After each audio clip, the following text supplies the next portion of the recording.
NDC news కి స్వాగతం. Bulletin ముందుగా హెడ్లైన్స్.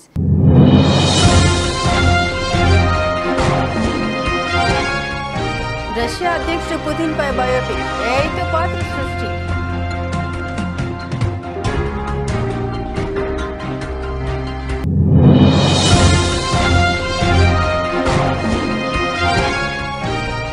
జైలుకు వెళ్లకుండా ఉండేందుకు కేరళ సీఎం బీజేపీతో రాజీ పడ్డారు. ఎన్నికల ప్రచారంలో సంచలన వ్యాఖ్యలు చేసిన ప్రియాంక గాంధీ.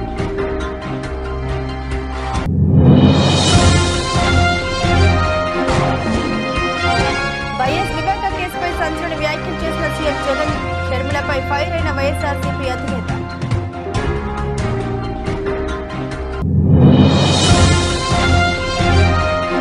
దగాపడిన రాష్ట్రాన్ని కాపాడుకునేందుకు ముందుకు రావాలి. శ్రీకాకుళం మహిళా సభలో తెదేపా అధినేత చంద్రబాబు.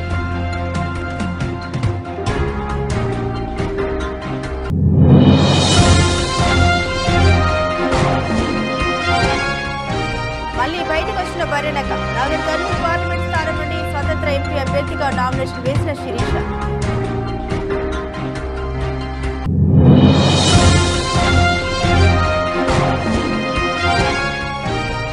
మోడీ 10 ఏళ్ల పాలనపై కాంగ్రెస్ ఆర్టీసీ విడుదల చేసిన సీఎం రేవంత్.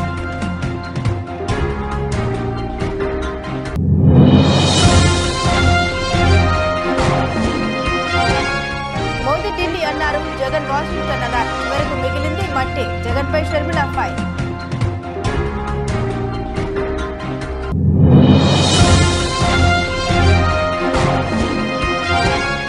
కృష్ణ గారిని పవన్ కళ్యాణ్ విమర్శించడం షాక్ కి గురి చేసింది. పవన్ కళ్యాణ్ వ్యాఖ్యల్ని తప్పుపట్టిన నరేష్.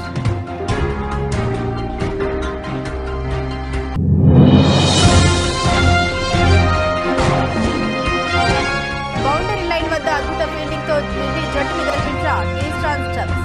Video viral.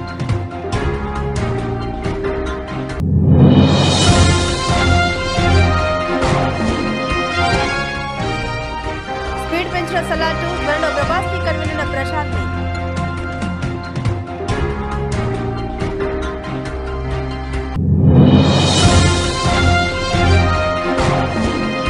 నష్టాల స్టాక్ మార్కెట్ సూచీలు 22,350 దిగువకు చేరిన నిఫ్టీ.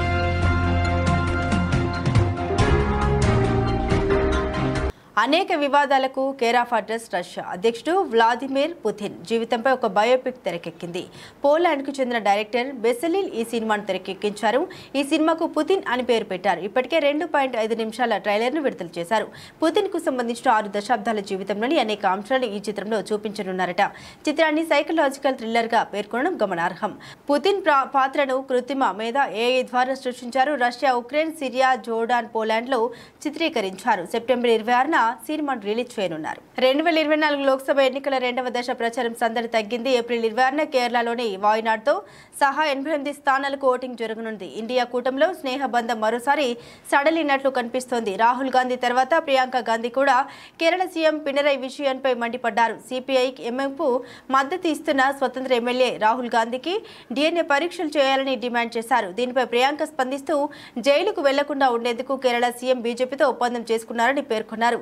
తన సోదరుడు వయనాడ్ నుండి కాంగ్రెస్ అభ్యర్థి రాహుల్ గాంధీ అనేక కుంభకోణాల్లో తన పేరు వినిపిస్తున్నప్పటికీ నరేంద్ర మోదీ ప్రభుత్వం విజయన్పై చర్యలు తీసుకోవడం లేదని చేసిన ప్రకటనకు కూడా ఆయన మద్దతు తెలిపారు. రాహుల్ గాంధీని నిరంతరం టార్గెట్ చేస్తున్న పినరై విజయన్ పై ప్రియాంక గాంధీ తీవ్ర స్థాయిలో విరుచుకుపడ్డారు. కేరళలో ఏప్రిల్ 26న జరగనున్న 2వ విడత లోక్సభ ఎన్నికల ప్రచారానికి బుధవారం తెరపడింది. కేరళలో ప్రచారానికి చివరి రోజున ప్రముఖ సిపిఎం నాయకుడి పేరు అనేక స్కామ్లలో బయటపడిందని, అయితే నరేంద్ర మోదీ నేతృత్వంలోని కేంద్ర ప్రభుత్వం అతనిపై ఎటువంటి చర్యలు తీసుకోవడం లేదని ప్రియాంక ఆరోపించారు. వాయనాడ్ లోక్సభ స్థానంలో ఏర్పాటు చేసిన వీధి సమావేశంలో ఆయన ఆరోపించారు. కేరళ ముఖ్యమంత్రి కూడా రాహుల్ గాంధీపై దాడి చేస్తారు. ఆయన బీజేపీపై దాడి చేయరు. ఒక వ్యక్తి సరైన దానికోసం పోరాడినప్పుడు అతనికి వ్యతిరేకంగా అన్ని దుష్ట శక్తులు కూడి వయనాడ్ నుండి మరోసారి కాంగ్రెస్ అభ్యర్థి మోడీ ప్రభుత్వం చాలా మంది ప్రతిపక్ష నేతల్ని జైల్లో పెట్టిందని, అయితే కేరళ ముఖ్యమంత్రిపై ఇంతవరకు ఎలాంటి చర్యలు తీసుకోలేదని ప్రియాంక గాంధీ ఆరోపించారు. ఇటీవల విజయన్ తన ఎన్నికల ర్యాలీలో పౌరసత్వ సవరణ చట్టం, సిఏఏ సహా అనేక అంశాలపై రాహుల్ విమర్శించారు. రాహుల్ గాంధీ తన భారత్ జోడో యాత్రలో కూడా తన ఈ వివాదాస్పద చట్టంపై మౌనంగా ఉన్నారని ఆరోపించారు. రాహుల్ గాంధీకి డిఎన్ఏ పరీక్ష చేయించాలని ఎల్డీఎఫ్ అనుకూల ఎమ్మెల్యే పివి అన్వర్ చేసిన ప్రకటనకు ప్రతిస్పందనగా కాంగ్రెస్ ప్రధాన కార్యదర్శి ప్రియాంక గాంధీ ఈ వ్యాఖ్య చేశారు. और अगर मोदी जी मंगलसूत्र का महत्व समझते तो वो ऐसी अनैतिक बातें नहीं करते। किसान पर कर्ज चढ़ता है तो उसकी पत्नी अपने मंगलसूत्र को गिरवी रखती है। बच्चों की शादी होती है या दवाई की जरूरत होती है तो महिलाएं अपने गहने गिरवी रखती हैं। ये बात ये लोग नहीं समझते और इसका प्रमाण ये है कि जब नोटबंदी हुई और महिलाओं की बचत इन्होंने ली, इन्होंने कहा कि बैंकों में पहुंचाओ, तब मोदी जी कहां थे? तब मोदी जी क्या कह रहे थे? ले रहे थे आपसे। जब देश में उन्होंने कहा कि कल से लॉकडाउन हो जाएगा और सारे मजदूर पूरे देश भर से, बेंगलोर से भी, यूपी, बिहार, अलग अलग जगहों में पैदल निकले क्योंकि इन्होंने ट्रेनें बंद कर दी, बस बंद कर दी। तब जब खाना नहीं मिल रहा था शहरों में, जब कोई चारा नहीं था, तो महिलाओं ने अपने गहने, अपनी बचत गिरवी रखी। तब मोदी जी कहां थे? किसान आंदोलन हुआ, 600 किसान शहीद हुए, उनकी विधवाओं के తెలుగు రాష్ట్రాల్లో కలకలం రేపిన మాజీ మంత్రి వైఎస్ వివేకానందరెడ్డి హత్య కేసులో సంచలన వ్యాఖ్యలు చేశారు ఆంధ్రప్రదేశ్ ముఖ్యమంత్రి వైఎస్ జగన్మోహన్ రెడ్డి. పులివెందులలో నామినేషన్కు ముందు ఏర్పాటు చేసిన బహిరంగ సభలో ఆయన మాట్లాడుతూ, నా ఇద్దరు చెల్లెమ్మలతో కుట్రలు చేస్తూ రాజకీయాలు చేస్తున్నారు. మా వివేకం చిన్నారను ఎవరు చంపారో, ఎవరు చంపించారో ఆయనకు, ఆ దేవుడికి, జిల్లా ప్రజలందరికీ తెలుసన్నారు సీఎం జగన్. మా ఇద్దరి చెల్లెమ్మల్ని ఎవరు పంపించారో ప్రజలందరికీ తెలుసు. వివేకం చిన్నారను అతి దారుణంగా చంపి బహిరంగంగా తిరుగుతున్న హంతకుడికి మద్దతు ఇస్తున్నది ఎవరు అని ప్రశ్నించారు. నాన్నను అన్యాయంగా ఎమ్మెల్సీ ఎన్నికల్లో ఓడించిన వారితోనే, సంఖ్యాబలం లేకపోయినా కూడా అధికార బలంతో ఓడించిన వారితోనే చట్టాపట్టాలేసుకుని తిరుగుతున్నది ఎవరు? చిన్నాన్నకు రెండవ భార్య ఉన్నమాట వాస్తవం కాదా? రెండవ భార్యకు కొడుకు ఉన్నాడా లేడా? ఉన్నది వాస్తవమా కాదా అని బహిరంగ సభలో ప్రశ్నించారు జగన్. ఇక నోటాకు వచ్చిన ఓట్లు కూడా రాని కాంగ్రెస్తో, రాష్ట్రాన్ని విడగొట్టిన కాంగ్రెస్తో, రాష్ట్రానికి అన్యాయం చేసిన కాంగ్రెస్లో చేరి వైఎస్ఆర్ పేరును ఛార్జ్ షీట్లో పెట్టిన వారికి ఓటు వేయడం ఎవరికి లాభం అంటూ పరోక్షంగా వైఎస్ షర్మిలను నిలదీశారు సీఎం జగన్. ఓట్లు చీల్చడం వల్ల ఎవరికి లాభం? బాబుకి కాదా? ఓట్లు చీల్చి కూటమిని గెలిపించాలని చూడడం కాదా? ఇలాంటి వారు వైఎస్ఆర్ కు వారసులా లేక చంద్రబాబుకు వారసులా? ప్రజలే సమాధానం చెప్పాలని పిలుపునిచ్చారు. నా కుటుంబ సభ్యులని డబ్బు సంపాదించడం కోసం కాదు, భగవంతుడు మీ బిడ్డకు ముఖ్యమంత్రి పదవి ఇచ్చింది. జగన్ సీఎం అయినాక కుటుంబ సభ్యుల్ని పక్కన పెట్టాడని అంటున్న కుటుంబ సభ్యులకు చెబుతున్న వైఎస్ అవినాష్ తప్పు చేయలేదని, టికెట్ ఇచ్చాను అని స్పష్టం చేశారు జగన్. వైఎస్ అవినాష్ జీవితం నాశనం చేయాలని కుట్రలో భాగమవుతున్నారు. ఏ ప్రభుత్వ పథకం మంజూరులో అయినా లంచం లేకుండా 2.70 వేల కోట్ల రూపాయలు మంజూరు చేస్తాం. జగన్ను పాలనలో కొట్టలేరు, ప్రజలకు చేసిన మంచిలో కొట్టలేరు, పిల్లలకు చేసిన మంచిలో కొట్టలేరు. జగన్ను రైతులు అందించిన రైతు భరోసాలను కొట్టలేరన్నారు. మన బ్రాండ్ కడప, మన బ్రాండ్ వైఎస్ఆర్, మన బ్రాండ్ పులివెందులను కొట్టాలనుకునే వారికి ఓటు ద్వారా గుణపాఠం చెప్పాలని పిలుపునిచ్చారు. పులివెందుల ప్రజల చిరకాల కోరిక మెడికల్ కాలేజ్, నాన్న కలలు కన్నా కాలేజ్ మెడికల్ కాలేజ్ అన్నారు. నాన్నగారి మరణం తర్వాత 10 ఏళ్ల పాటు పులివెందులను ఎవరైనా పట్టించుకున్నారా అని ప్రశ్నించారు. మీ బిడ్డ సీఎం అయిన తర్వాతనే పులివెందుల అభివృద్ధి చెందింది. వచ్చే 5 ఏళ్లలో మీ అండతో పులివెందులతో పాటు రాష్ట్ర అభివృద్ధికి కృషి చేస్తా. చరిత్రలో కని విని ఎన్నడూ ఎరగని మెజారిటీ ఇచ్చిన ఈ గడ్డ మరో దాన్ని తిరగరాయాలని పిలుపునిచ్చారు సీఎం వైఎస్ జగన్. మా వివేకం చిన్నానను ఎవరు చంపారో, ఎవరు చంపించారో ఆయనకు, ఆ దేవుడికి, ఈ జిల్లా ప్రజలందరికీ కూడా తెలుసు ఏం జరిగింది అన్నది. కానీ బురద జల్లేందుకు ఇద్దరు చెల్లెమ్మలను ఎవరు పంపించారో, వారు వెనకాల ఎవరు ఉన్నారో మాత్రం మీ అందరికీ కూడా రోజు కనిపిస్తూనే ఉంది. ఇంకా ఆశ్చర్యం ఏమిటో తెలుసా?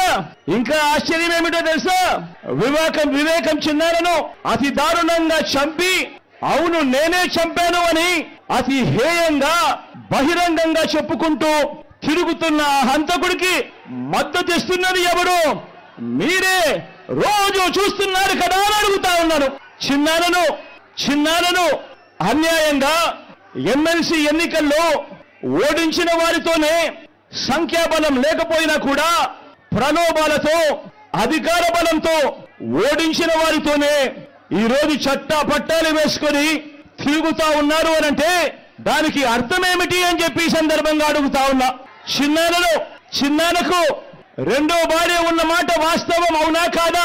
ఆ రెండో భార్యతో తనకు సంతానం ఉన్న మాట వాస్తవం అవునా కాదా? అవినాష్ అక్కడికి ఎవరు ఫోన్ చేస్తే వెళ్ళాడు వంటి అనేక ప్రశ్నలు అవినాష్ తన అనేక ఇంటర్వ్యూస్ లో, తన ప్రెస్ బర్రెలెక్క అలియాస్ కార్నె శిరీష ఈ పేరు గురించి ప్రత్యేక పరిచయం అక్కర్లేదు. తెలంగాణ అసెంబ్లీ ఎన్నికల్లో స్వాతంత్ర అభ్యర్థిగా బరిలో నిలిచిన ఆమె 2 తెలుగు రాష్ట్రాల ప్రజల్ని తన వైపుకు తిప్పుకుంది. తెలంగాణ అసెంబ్లీ ఎన్నికల్లో 2 తెలుగు రాష్ట్రాలని నిరుద్యోగ యువత ఆమెకు పెద్ద ఎత్తున మద్దతు తెలిపారు. సిబిఐ మాజీ జేడి లక్ష్మీనారాయణ, డైరెక్టర్ రామ్ గోపాల్ వర్మ లాంటి ప్రముఖులు తనకు సపోర్ట్ ఇచ్చారంటే బర్రెలెక్కకు ఉన్న ఆదరణ ఎలాంటిదో అర్థం చేసుకోవచ్చు. అలాంటి బర్రెలెక్కే మరోసారి అందరినీ షాక్ అయ్యేలా చేసింది. ఈసారి ఏకంగా లోక్సభ బరిలో కూడా పోటీకి దిగుతోంది. తన స్నేహితుడు సమీప బంధువు వెంకటేష్తో పెళ్లి పీటలెక్కిన బర్రెలెక్క ఇక ఫ్యామిలీ లైఫ్లో బిజీగా ఉండిపోతుందని అనుకున్నారు అందరూ. కానీ దీనికి భిన్నంగా ముందు చెప్పినట్టుగానే లోక్సభ ఎన్నికల బరిలో దిగింది. ఇక రీసెంట్గా నాగర్ కర్నూలు పార్లమెంట్ స్థానం నుండి స్వతంత్ర ఎంపీ అభ్యర్థిగా నామినేషన్ వేసింది శిరీష. ఎలాంటి హడావుడి లేకుండా కేవలం తన భర్త, కుటుంబ సభ్యులు, సన్నిహితులు, స్నేహితులతో కలిసి నాగర్ కర్నూలు జిల్లా రిటర్నింగ్ అధికారికి నామినేషన్ పత్రాలను సమర్పించింది. అయితే దీనికి సంబంధించిన వీడియో ఇప్పుడు సామాజిక మాధ్యమాల్లో వైరల్గా మారింది. ప్రధాని మోదీ 10 ఏళ్ల పాలనపై తెలంగాణ కాంగ్రెస్ ఛార్జ్ షీట్ దాఖలు చేసింది. ఇవాళ మధ్యాహ్నం 12:20 ఛార్జ్ షీట్ను సీఎం రేవంత్ రెడ్డి విడుదల చేశారు. 10 ఏళ్ల మోసం, 100 ఏళ్ల విధ్వంసం అంటూ ఛార్జ్ షీట్ విడుదల చేస్తున్నట్లు కాంగ్రెస్ వర్గాలు తెలిపారు. 10 ఏళ్ల కన్నీళ్లను యాదించుకుందాం, ప్రజాద్రోహుల పాలనను అంతం చేద్దామనే కాంగ్రెస్ ఛార్జ్ షీట్ ను సీఎం విడుదల చేశారు. ఈ కార్యక్రమంలో సీఎం రేవంత్ తో పాటు డిప్యూటీ సీఎం భట్టి విక్రమార్క, మంత్రి కోమటిరెడ్డి వెంకటరెడ్డి పాల్గొన్నారు. మోదీ పార్లమెంట్ సాక్షిగా పదే తెలంగాణ ఏర్పాటును ఎగతాళి చేశారు. విభజన హామీలైన Bayyaram steel plant, Kazipet railway coach factory అమలు చేయలేదన్నారు. 811 టీఎంసీ కృష్ణా జిల్లాలో తెలంగాణకు దక్కాల్సిన వాటాను దక్కకుండా చేశారని పేర్కొన్నారు. గవ్వ కూడా ఏ పేదవాడి ఖాతాలో వెయ్యకుండా ఈరోజు దేశాన్ని మోసం చేసిండ్రు. ఆనాడు 410 రూపాయలు ఉన్న సిలిండర్ ఈనాడు 1200 రూపాయలకు ధర పెంచి ఈరోజు ప్రజల్ని మధ్యతరగతి, దిగువ తరగతి పౌరులను దోసుకుంటున్నారు. ఆనాడు 55 రూపాయలు డీజిల్, 55 రూపాయలు పెట్రోల్ ఉన్నది, ఈరోజు 110 రూపాయలకు పెరిగింది. ఆ రోజు 50 రూపాయలు ఉన్న డీజిల్ ఈరోజు దాదాపుగా 100 రూపాయలకు పెరిగింది.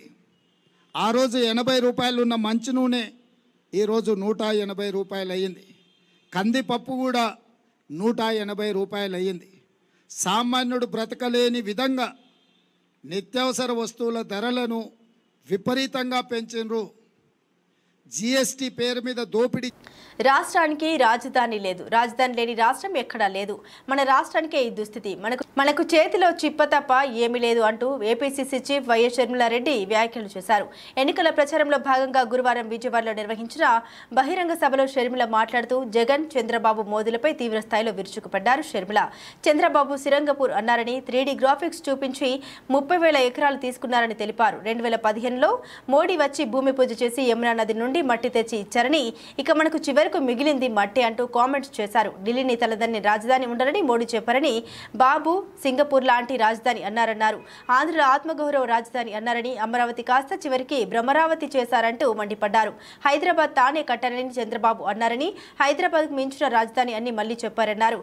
బాబు హయాంలో తాత్కాలిక భవనాలు తప్ప మిగిలింది ఏమీ లేదన్నారు. దేశ విదేశాలు తిరిగారే తప్ప పెట్టుబడులు రాలే అని అన్నారు. ఉద్యోగాలు లేవని, పరిశ్రమలు లేవన్నారు. మీరు ఓట్లేసి 5 సంవత్సరాలు అయిపోయింది, ఇప్పుడు మళ్ళీ ఎన్నికలు వచ్చేసాయి. అందుకే చెప్తున్నాం, ఓటు అనేది మీ చేతుల్లో ఉన్న ఆయుధం. ఓటు అన్నది మీ జీవితాలే కాదు, మీ బిడ్డల జీవితాలు కూడా మార్చే ఆయుధం. ఓటు అన్నది సరైన వాళ్ళకు వేయకపోతే మీ భవిష్యత్తే కాదు, మీ బిడ్డలకు భవిష్యత్తు కూడా అడ్రస్ లేకుండా పోతుంది. అందుకే చెప్తున్నా, ఒక్కసారి ఓటు వేసే ముందు ఆలోచన చేసి ఓటు వేయండి. ముందు 5 సంవత్సరాలు, మన రాష్ట్రం ఏర్పడి 10 సంవత్సరాలు అయిపోయింది. ముందు 5 సంవత్సరాలు చంద్రబాబు గారు ముఖ్యమంత్రిగా ఉన్నారు. ఇప్పుడు 5 సంవత్సరాలు జగన్మోహన్ రెడ్డి గారు ముఖ్యమంత్రిగా ఉన్నారు. చంద్రబాబు గారు ముఖ్యమంత్రిగా ఉన్న 5 సంవత్సరాలు, ఇప్పుడు జగన్మోహన్ రెడ్డి గారు ముఖ్యమంత్రిగా ఉన్న 5 సంవత్సరాలు కలిపి ఈ 10 సంవత్సరాలలో మన రాష్ట్రం ఒక్క అడుగైనా ముందుకు వేసిందా? జనసేన అధినేత పవన్ కళ్యాణ్ కొన్ని రోజుల క్రితం స్వర్గీయ సూపర్ స్టార్ కృష్ణ పేరుని తన రాజకీయ ప్రసంగంలో ప్రస్తావించారు.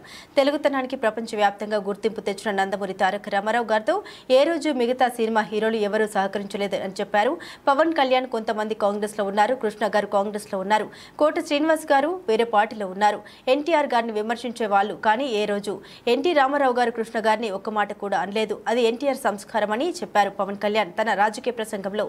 పక్కన ఎన్టీఆర్ కుమార్తె బీజేపీ నాయకురాలు స్నేహితురాలు దగ్గుబాటి పురంధేశ్వరి కూడా ఉన్నారు. అయితే పవన్ కళ్యాణ్ ఇలా కృష్ణ గురించి మాట్లాడిన మాటలు విని షాక్ అయ్యానని సీనియర్ నటుడు విజయ నిర్మల కుమారుడు అయిన నరేష్ తన సామాజిక మాధ్యమం ఎక్స్ ద్వారా చెప్పారు. అతను ఒక పోస్ట్ పెడుతూ కృష్ణ గారు బంగారు హృదయం గల మనిషిని, సినిమా రాజకీయాల్లో ఆయన చేసిన కృషి మరవలేనిదని చెప్పుకొచ్చారు నరేష్. అయితే అటువంటి కృష్ణ గారిపై పవన్ కళ్యాణ్ ఇలా విమర్శించడం విని షాక్ అయ్యానని నరేష్ చెప్పుకొచ్చారు. ఎన్టీఆర్ సంస్కారం ఉంది, అందువల్లనే అతనిపై విమర్శలు చేసిన మిగతా సినిమా నటులపై తిరిగి విమర్శించలేదని పవన్ కళ్యాణ్ చెప్పుకొచ్చారు. పవన్ కళ్యాణ్ ప్రసంగం వీడియో నరేష్ తన ఎక్స్ లో షేర్ చేస్తూ కృష్ణ గారు ఎన్టీఆర్ గురించి మాట్లాడిన వీడియోను కూడా షేర్ చేశారు నరేష్. అందులో కృష్ణ తన అభిమాన నటుడు ఎన్టీఆర్ అని, ఎన్టీఆర్ ని చూడడానికి అప్పట్లో మద్రాసు వెళ్లానని, అతన్ని కలిశానని, అతని సినిమాలో వేషం ఇవ్వమని అడిగితే నువ్వు ఇంకా చిన్న కుర్రాడిలా ఉన్నావు, తర్వాత రా అని చెప్పారని కృష్ణ గారు ఆ వీడియోలో ఎన్టీఆర్ పై తనకున్న అభిమానాన్ని చాటుకున్నారు. అందరికీ నమస్కారం. చిన్నప్పటి నుంచి నేను రామారావు గారి అభిమానిని. డిగ్రీ చదువు పూర్తయిన తర్వాత రామారావు గారిని చూడటానికే మెడ్రాస్ వెళ్ళాను. వారిని కలిసి చాలా సంతోషంగా ఉంది మిమ్మల్ని చూడటం అని చెప్పి, నాకు సినిమాల్లో యాక్ట్ చేసే ఇంట్రెస్ట్ ఉంది, మీ పిక్చర్లో ఏదైనా వేషం ఇవ్వండి అని అడిగాను. ఇంకా నువ్వు చిన్న కుర్రాళ్ళలాగా ఉన్నావు, 2-3 సంవత్సరాలు ఆగితే డెఫినెట్గా నువ్వు పనికొస్తావు, నీకు వేషం ఇస్తానని చెప్పారు. ఈలోగా ఆదిత్య సుబ్బారావు గారు నన్ను తేనె మనసుల్లో హీరోగా ఇంట్రడ్యూస్ చేశారు. నేను ఇండస్ట్రీకి వచ్చినాక 5వ పిక్చరు స్త్రీ జన్మ ఫస్ట్ టైం నా అభిమాన కథానాయకుడు రామారావు గారితో తమ్ముడుగా నటించే అవకాశం కలిగింది. మనందరి ఆంధ్ర రాష్ట్రానికి తెలుగుతనానికి ప్రపంచ వ్యాప్తంగా గుర్తింపు తెచ్చిన శ్రీ నందమూరి తారక రామారావు గారు ఏ రోజు కూడా ఆయనతో కూడా అందరూ సినిమా హీరోలు ఎవరు కూడా ఆయనతో సహకరించాల. కొంతమంది కాంగ్రెస్ లో కూడా ఉన్నారు. కృష్ణ గారు కాంగ్రెస్ లో ఉన్నారు, కోట శ్రీనివాసరావు గారు వేరే పార్టీలో ఉన్నారు. ఎన్టీ రామారావు గారిని విమర్శించేవాళ్ళు. ఏ రోజున ఎన్టీ రామారావు గారు ఎప్పుడు కూడా కృష్ణ గారిని ఒక్క మాట అనలా. అది ఎన్టీ రామారావు గారి సంస్కారం. అలాగే తెలుగుదేశం మహిళలకు తెలుగుదేశం పార్టీ పుట్టినీళ్లు, నాకు ఆడబిడ్డలు లేరు, మీరే నాకు ఆడబిడ్డలు, అండగా నిలవండి, మిమ్మల్ని మహాశక్తిగా తీర్చిదిద్దే బాధ్యత నేను తీసుకుంటాను. వైకాపా ప్రభుత్వంలో దగాపడిన రాష్ట్రాన్ని కాపాడుకునేందుకు మహిళలే నడుం బిగించాలి. మీరిచ్చే తీర్పుతో జగన్కు దిమ్మ తిరిగి ఆ పార్టీ బంగాళాఖాతంలో కలిసిపోవాలి అని ఆ పార్టీ అధినేత చంద్రబాబు నాయుడు మహిళలకు పిలుపునిచ్చారు. శ్రీకాకుళంలో బుధవారం ఉదయం మహిళలతో నిర్వహించిన సభలో ఆయన మాట్లాడారు. తెదేపా హయాంలో డ్వాక్రా సంఘాలు ఏర్పాటు చేసినప్పుడు అంతా నవ్వారు. మహిళలకు రివాల్వింగ్ ఫండ్, వడ్డీ లేని రుణాలు ఇచ్చాం, పసుపు కుంకుమ పథకం కింద ఆర్థిక సహాయం చేశాం. మన ప్రభుత్వం అధికారంలోకి రాగానే ప్రతి మహిళకు నెలకు 1500 రూపాయల చొప్పున 5 ఏళ్లలో 90,000 ఇస్తాం. చదువుకునే ప్రతి బిడ్డకు 15,000 చొప్పున ఇస్తాం. ఏడాదికి 3 గ్యాస్ సిలిండర్లు ఉచితంగా ఇస్తాం. ఆర్టీసీ బస్సులో ఉచిత ప్రయాణ సౌకర్యం కల్పిస్తాం. పెట్రోల్ నిత్యావసరాలు ఆకర్షణ అంటున్నాయి. పక్కనే ఉన్న ఒడిశాతో పోల్చుకుంటే పెట్రోల్ ఉత్పత్తి ధరలు 10% ఎక్కువగా ఉన్నాయి. ఉత్తరాంధ్ర ద్రోహి ముఖ్యమంత్రి జగన్ ఒక్క ప్రాజెక్టు అయినా కట్టారా? రోడ్లు వేశారా? నీళ్లు ఇచ్చారా? ఉద్యోగాలు ఇచ్చారా? రాష్ట్రంలోనే తక్కువ తలసరి ఆదాయం ఎక్కువ వలసలు ఉన్న జిల్లా శ్రీకాకుళం. వైకాపా అధికారంలోకి వచ్చాక ఇసుక, మద్యం, భూములు, భూగర్భ ఖనిజ సంపద దోచుకుంటున్నారు, గొంతుపై కత్తి పెట్టి పోటు రాయించుకున్నారు అని ధ్వజమెత్తారు. టిడ్కో ఇళ్లకు డబ్బులు కట్టిన వారందరికీ ఇల్లు అప్పగిస్తామని, ఉపాధి హామీ పనుల్లో వేతనాలు పెంచుతామని చెప్పుకొచ్చారన్నారు బాబు. సేవాభావంతో వచ్చింది, నీతి నిజాయితీగా ఉంది. అలాంటి నాయకురాలు మీరు ఎన్నుకుంటే ఈ విజయనగరం ప్రజలకు న్యాయం జరుగుతుంది. అది మా భరోసా. నేను పవన్ కళ్యాణ్ గారు ఇద్దరం మీకు భరోసా ఇస్తున్నామని చెప్పి నేను మీకు తెలియజేస్తున్నా.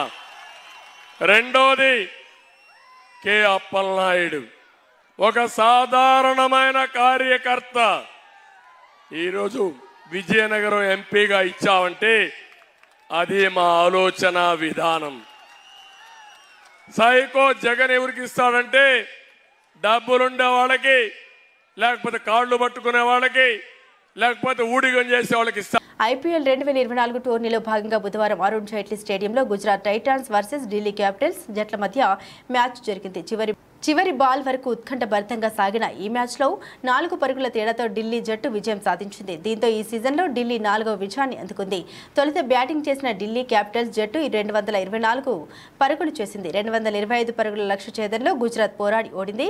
నిర్ణీత 20 ఓవర్లో గుజరాత్ 8 వికెట్ల నష్టానికి 220 పరుగులకే పరిమితమైంది. ఈ మ్యాచ్లో Delhi player Stubbs boundary line వద్ద అద్భుత ఫీల్డింగ్ గుజరాత్ జట్టు ఓటమికి కారణమైంది. ఇందుకు సంబంధించిన వీడియో సోషల్ మీడియాలో వైరల్ అవుతుంది. ఢిల్లీ క్యాపిటల్స్ నిర్దేశించిన 225 పరుగుల లక్ష్యాన్ని ఛేదించే క్రమంలో గుజరాత్ టైటాన్స్ జట్టు 18 ఓవర్లకు 7 వికెట్ల నష్టానికి 188 పరుగులు చేసింది.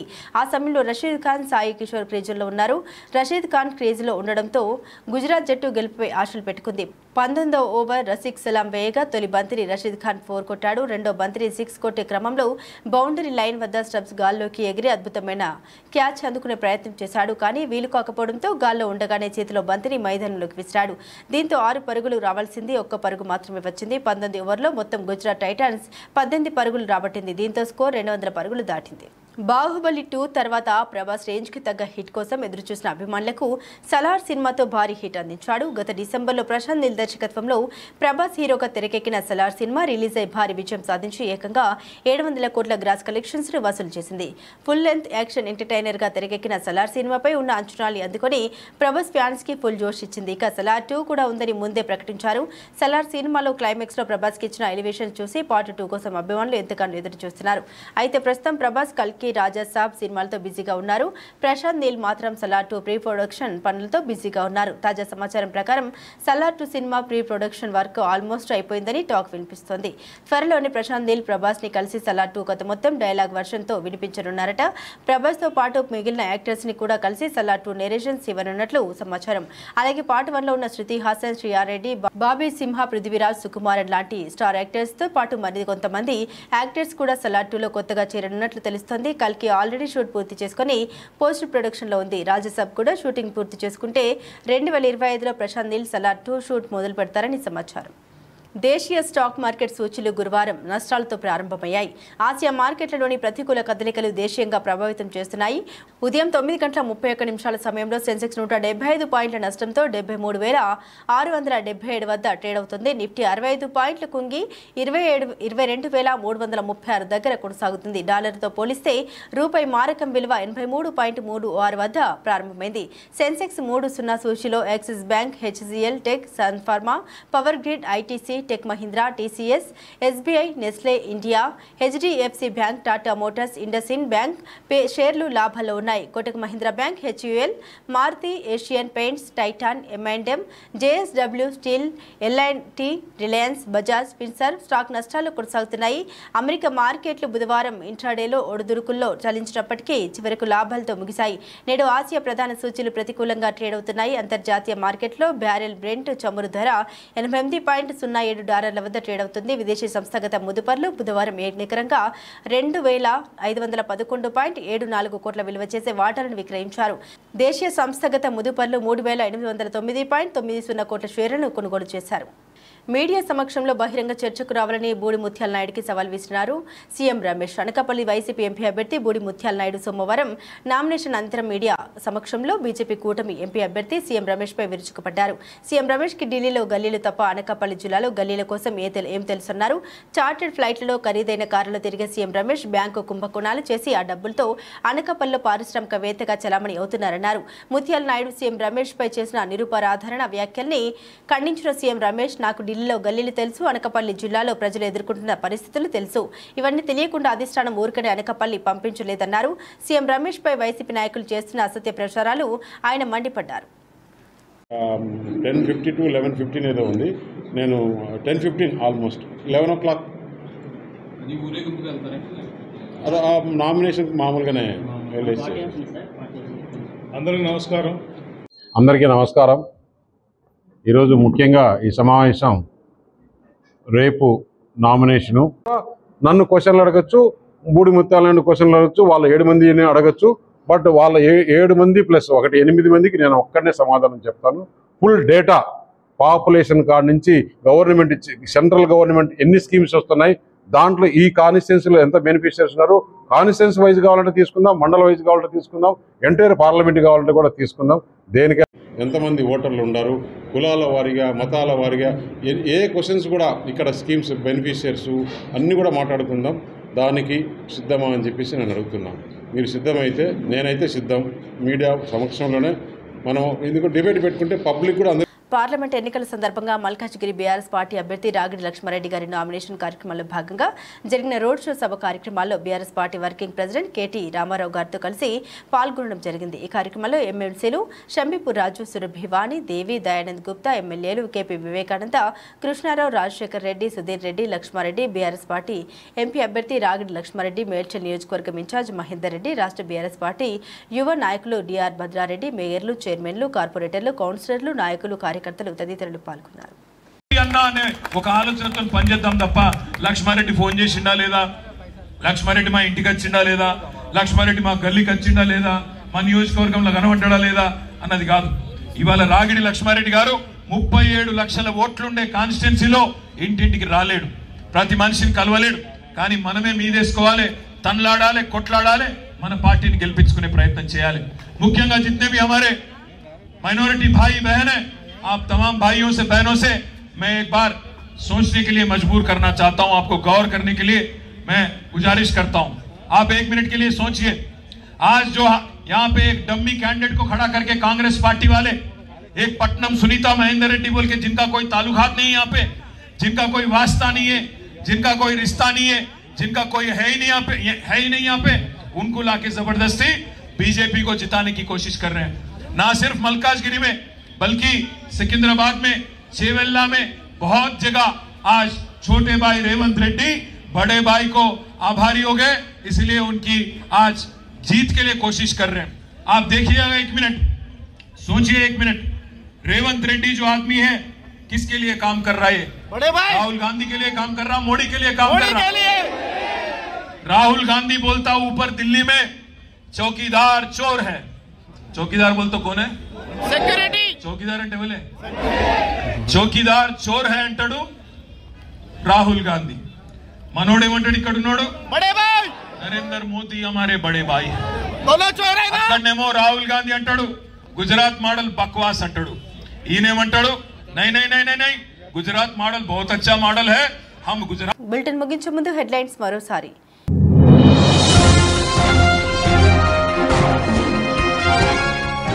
రష్యా అధ్యక్షుడు పుతిన్ పై బయోపిక్, ఏఐతో పాత్ర సృష్టి.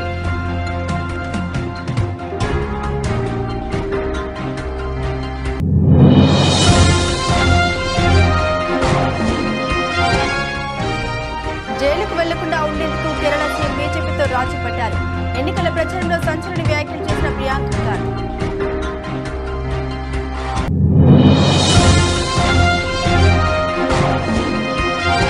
వైఎస్ వివేక కేసుపై సంచలన వ్యాఖ్యలు చేసిన సీఎం జగన్, షర్మిలపై ఫైర్ అయిన వైఎస్ఆర్సీపీ అధినేత.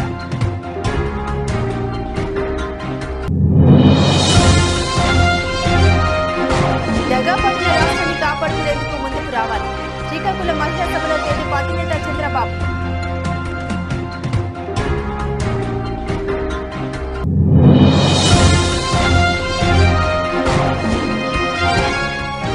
మళ్లీ బయటకు వచ్చిన బర్రెనక, నాగర్ కర్నూలు పార్లమెంట్ స్థానం నుండి స్వతంత్ర ఎంపీ అభ్యర్థిగా నామినేషన్ వేసిన శిరీష.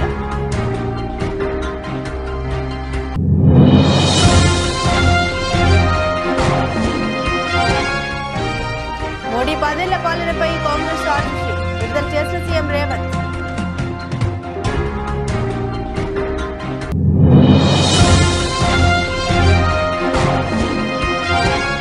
మోదీ ఢిల్లీ అన్నారు, జగన్ వాషింగ్టన్ అన్నారు. చివరకు మిగిలింది మట్టే. జగన్పై షర్మిల ఫైర్.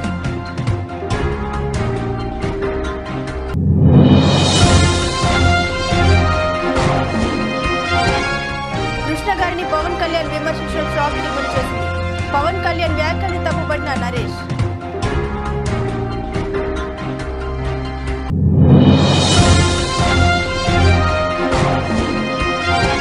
బౌండరీ లైన్ వద్ద అద్భుత ఫీల్డింగ్ తో ఢిల్లీ జట్టుని గెలిపించిన టీస్టాన్ స్టబ్స్. Video viral.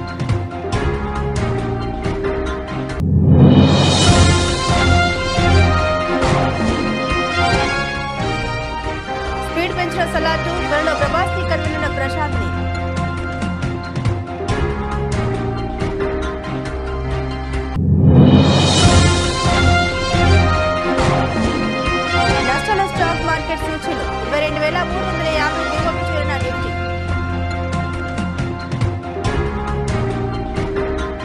ఇవి బులెటిన్లోని విశేషాలు. తిరిగి మరో బులెటిన్తో మళ్ళీ కలుసుకుందాం. సెలవు.